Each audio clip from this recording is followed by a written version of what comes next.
লিটু শাল চিশতি সংক্ষিপ্ত আলোচনা করার জন্য বিনীত আহ্বান করছি।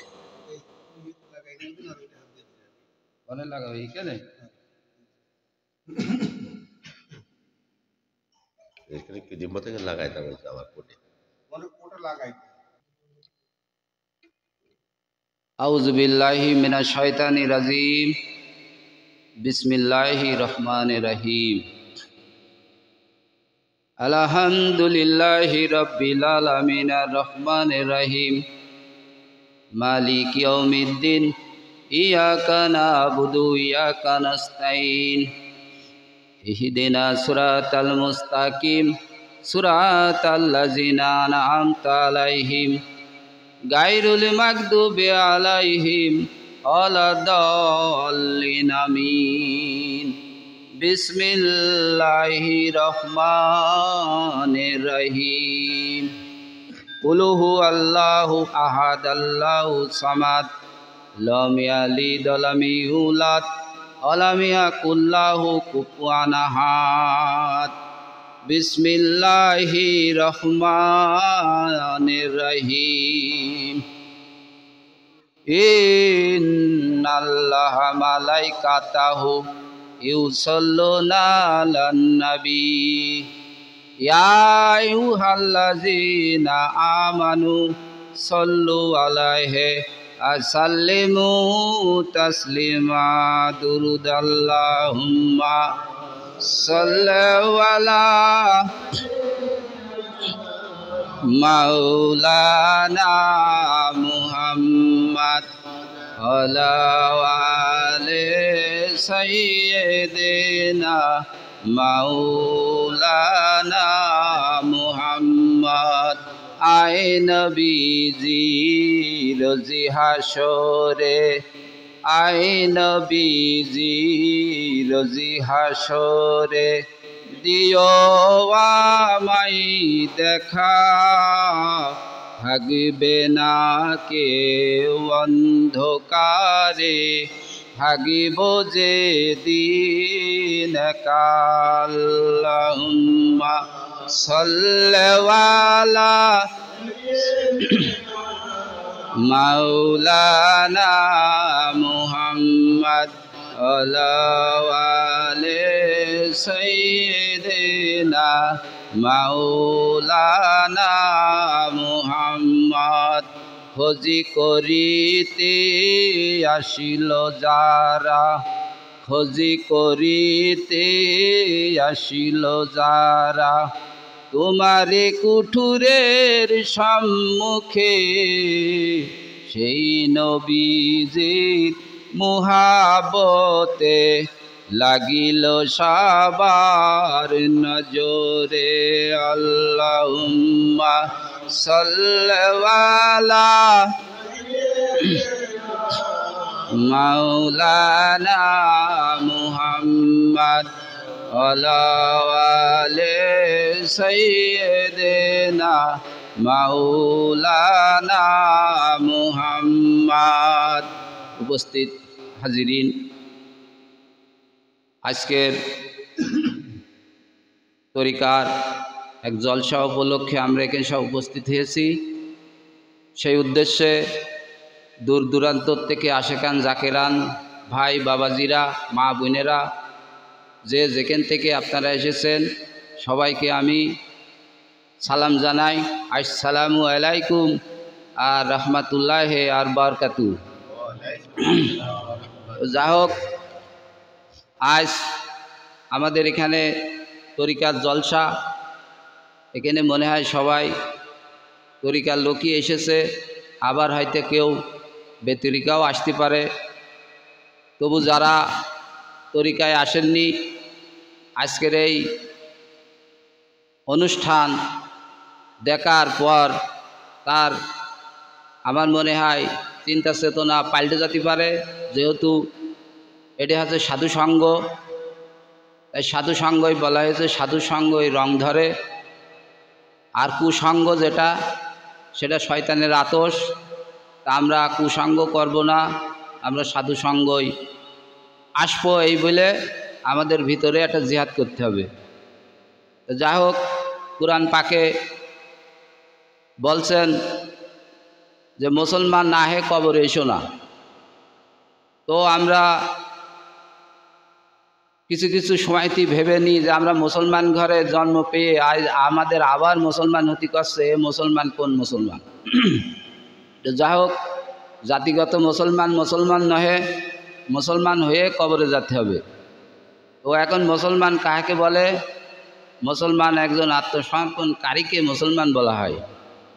তাহলে আমরা একজনের সহবকে যেয়ে, একজন ওসিলার কাছে যেয়ে আমরা আত্মসমর্পণ করে আমরা মুসলমান খাতায় সর্বপ্রথম দাখিল হই। এইবার দাখিল হওয়ার পর আপনি ইমান আমল আপনার কাছে দাখিল হলেন, স্কুলে ভর্তি হলেন। এইবার স্কুলে ভর্তি হয়ে পড়াশুনো করেই আপনাকে পরীক্ষায় পাশ করতে হবে। এখন এই পরীক্ষায় পাশ করতে গেলে এখন এখানে তাকুয়ার ব্যাপার আছে, আমলের ব্যাপার আছে, ইমানের ব্যাপার আছে, সত্যতার ব্যাপার আছে। তো সেই উদ্দেশ্যে এখানে সবই তরিকার কথা হবে। আমাদের এখানে উপস্থিত খলিফা বিন্দুরা যারাই আছে তারাই মূল্যবান বক্তব্য নিয়ে আসবেন। আমরা তেমন বক্তা না, সেই উদ্দেশ্যে কিছু বলতে হয়। তাই যা হোক, সত্য বল সুপথে চল ওরে আমার মন, সত্য সুপাত না চিনিলে পাবিনে মানুষের দর্শন। তাহলে এখানে বলছে আমার মনের কথা, তোমার মনের কথা না। এখন আমি সত্য আজও চিনলাম না, আজও চিনতে পারলাম না। এখন এই সত্য কিভাবে ধরব? ইমাম আবু হানিফার কাছে কয়েকজন সাহাবাজে জিজ্ঞেস করছে, হুজুর আপনি তো একই উজুতে 40 বছর ইবাদত করেছেন, আপনার ইবাদতটা কি ছিল, আমরা কি জানতে পারি? বলেছে হ্যাঁ জানতে পারবা। কলিমা মায়ের খায় না, কলিমা কুত্তা খায়। তা আমার এই অকৈতব কথা আমি কারে শুধাই? তা তোমরা যখন জানতে এসেছো তোমরা জানতে পারবা। তোমরা পরিষ্কার জেনে রাখো আমি 40 বছর মিথ্যা কথা বলিনি, তাই আমার 40 বছর উজু নষ্ট হয়নি। ঠিক আছে, উজু এমন একটা জিনিস যে উজুর যে ফজিলাত, উজুর যে মহত্ব সেটা আছে, আমাদের সেটা জানতে হবে। সেটা কোথায় জানবো? যার পীর নেই তার পীর কিটা? শয়তান। যা হোক, টলে জীব অটলে ঈশ্বর, তাই জানলে কি রসিক না গো? রসিক বলে রস বেভর। তা আমরা ওইদিকে যাব না, আমরা আলোচনায় চলে যাই। এখন আমরা যে পৃথিবীতে এসেছি, এই পৃথিবীতে আসার অনেক আল্লাহর কারণ ছিল। তাই এই কারণ থেকে এক এক করে আসমানি কিতাব আসলে 104 খানা। 104 খানা কিতাব যখন দুনিয়ার পরে একে একে আসলে, এই 4 খানা কিতাব আসলে এই কিতাব সম্বন্ধে জানার জন্যে। আর যারা কিতাব সম্বন্ধে জানতে পারেনি তাদের কিতাব কি? হ্যাঁ, পড়ে ভূত হইসনে মনোরায় কোন হরফে কি ভেদ আছে তাই নিহাজ করে জানতে হয়। তাহলে এখন আমরা গুরু ধরেছি, কিন্তু গুরুর কি ধরেছি? গুরুর বাক্য ধরেছি, সত্যতা ধরেছি, মিথ্যা বর্জন করেছি। হ্যাঁ, আমি হক খাইছি, হক আদায় করেছি। আমাদের এই তরিকটা তত্ত্বমূলক কথা, তত্ত্বমূলক আলোচনা নিয়েই আমাদের তরিক। কারণ এটা হচ্ছে তাসাব। এই তাসাব কিন্তু আইলো কোথায়? কোথায় আইলো? এই তাসাব কিন্তু আমার নবী যখন হীরা গুহায় ইনি ধ্যান করতে গেলেন, তখন কিন্তু একে একে একে একে 90,000 কলেমা ইনার কাছে উপস্থিত হয়ে গিয়েছে অলরেডি। এখন এই 90,000 কলেমা যখন ওনার কাছে জিবরাইল মারুফাত হতে যখন ওহি আসলে, তখন এই 90,000 কলেমা ইনি কোথায় রাখিল? তখন তো খাতা ছিল না, কলম ছিল না, কালি ছিল না, ইনি রাখিল কোথায়? ইনি রাখিল সিনাই। তাই এটা বলা হয় সিনার এলেম। তাহলে সিনার থেকে সফিনা হইল 30 পারা। এই 30 পারা সফিনা একটা খাতা, বাইডিং করে এই মোল্লাজিদের কাছে দিয়ে দিলে যে তোমরা এইটা নিয়ে করে খাও, আর এই 60 পারা বাতুনে রেখে দিলে। বাতুনে শব্দের অর্থ হচ্ছে গোপন, যে তোমরা এটা জানতে পারবা পীরের সহবকে গেলি এক সিনার থেকে এক সিনাই, তাহলে এক সিনার থেকে এক সিনাই দিয়া ফরজ, ওইটা আর ছপিনাই বসানো হয়নি। তাই মাওলানা রুম বলছে আমি কোরআনের মজক চিবিয়ে নিলাম, হাড় আর হাড্ডি কুত্তার লগে রেখে গেলাম। অর্থাৎ কি চিবিয়ে নিলে, সে কি বই কি চিবিয়ে খাইলো? না, চিবিয়ে খাইলো না। তিনি ওই যে 30 পারা যেটা দেওয়া হয়নি 30 পারায় 60 পারায় রেখে দেওয়া হয়েছে, এটার নামই বলা হয়েছে চিবিয়ে নিলাম, সেটা দেওয়া হয়নি সারমর্ম। আর এই আমরা সেই হাড় আর হাড্ডি নিয়ে মারামারি করে মরছি, তার সত্যতার কোনো বালাই নেই। আমরা চিরকাল ভালো হতে চাচ্ছি, অথচ আমরা ভালো হতে কেন পাচ্ছি না? এর হাল হাকিকত কী? তাহলে আমাদের ভালো হতে গেলে সর্বপ্রথম আমাদের সত্যর পরে দাঁড়াতে হবে, সত্যর পরে ভিত্তি করে ইমান আসবে, ইমান তৈরি হবে সত্যর পরে। তাহলে এখন সত্যর হিসাব কিতাব আমার নেই, আমি মিথ্যার সামিল, আমি সমস্ত কাজ চাইলে যাচ্ছি, সুদ ঘুষ ফাসেক মিথ্যা চুরি জিনা সবই করছি, আবার আমি সুন্দর সুন্দর কথা বলছি। তা তো বাবা আমি হয়তো এখন সেরে গেলাম, কিন্তু আমার তো দিন সামনে। তাহলে আমরা সেই বিষয়টি সজাগ থাকবো। আল্লাহ পাক রব্বুল আলামিন আমাদের যেন সেই হিদায়াত দান করে।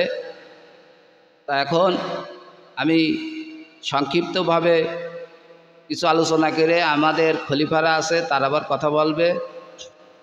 এই পৃথিবীতে যাহা কিছু আল্লাহ পাক সৃষ্টি করেছে 18,000 মাখলুকাত। এখন এই 18,000 মাখলুকাত 3 ভাগে ভাগ করা হয়েছে। এই 18,000 মাখলুকাত কি কি? 6,000 মানুষ, 6,000 গাছগাছালি, 6,000 কীটপতঙ্গ, এই 18,000 মাখলুকাত। তাহলে এখন এই 18,000 মাখলুকাতের ভিতরে এই যে 12,000 যাহা কিছু সৃষ্টি করেছে, এই 12,000 কিন্তু মানুষের কল্যাণের জন্য, তাই আমাদের কল্যাণে কাজে লাগে, সবই আল্লাহর সৃষ্টি কুদরতি। তাহলে এখন এই 12,000 সৃষ্টি করে আল্লাহ পাক কিন্তু এই 12,000-এর ভিতরে কোনো নফস দেওয়া হয়নি, এদের কোনো নফস নেই, তাই এদের বিচার হবে না। নফস কার আছে? নফস আছে জিন আর ইনসানের। তাহলে জিন আর ইনসানের বিচার হবে, আর কারো বিচার হবে না। তাহলে এখন জিন আর ইনসান কারা? জিন আর ইনসান হচ্ছে এই আমরা বর্তমান। এখন এই ইনসান শব্দের অর্থ হচ্ছে বিবেক, জ্ঞান, বুদ্ধি, বিচার। আর জিন যেটা আমি মানুষ রূপী সৃষ্টি হয়ে আমি মানুষের রূপ ধরে সব কিছু করছি, কিন্তু আমার কর্ম সব জেনের মতো, অর্থাৎ আমি তখন জেনে গণ্য হব। তা জেন কোথায় থাকে? গাছে না পাহাড়ে না পর্বতে? জেন থাকে মানুষের অন্তরে। অর্থাৎ আমাদের যে নফস, আল্লাহ পাক বলছে যে ব্যক্তি নফসকে চিনেছে সে ব্যক্তি আমাকে পেয়েছে। তাহলে এখন এই নফস সম্বন্ধে আমাদের জানতে হবে, এই নফস কোথায় থাকে। এই নফস আর খান্নাস আর রুহু এ থাকে কিন্তু মানুষের অন্তরে। তাহলে এখন এই নফস যদি আমরা খান্নাস যুক্ত হতে পারি, তাহলে নফস কিন্তু হবে পবিত্র। আর যদি আমরা খান্নাস যুক্ত থাকি, তাহলে নফস হবে অপবিত্র। তাহলে খান্নাস নিয়ে আমরা নফস পবিত্র করব এটা বলি কিভাবে?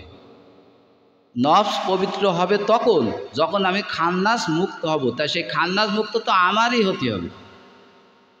তা নফস তো খান্নাস তো বাইরেই থাকে না, খান্নাস থাকে মানুষের অন্তরে। তাহলে এখন আমরা তরিকায় গিয়েছি, তরিকায় যে বলছি যে পীরের সহবকে যে বাবাজি আমাদের নফিহজবাদ দিয়েছে। এখন নফিহজবাদ কি? নফিহজবাদ কলেমা।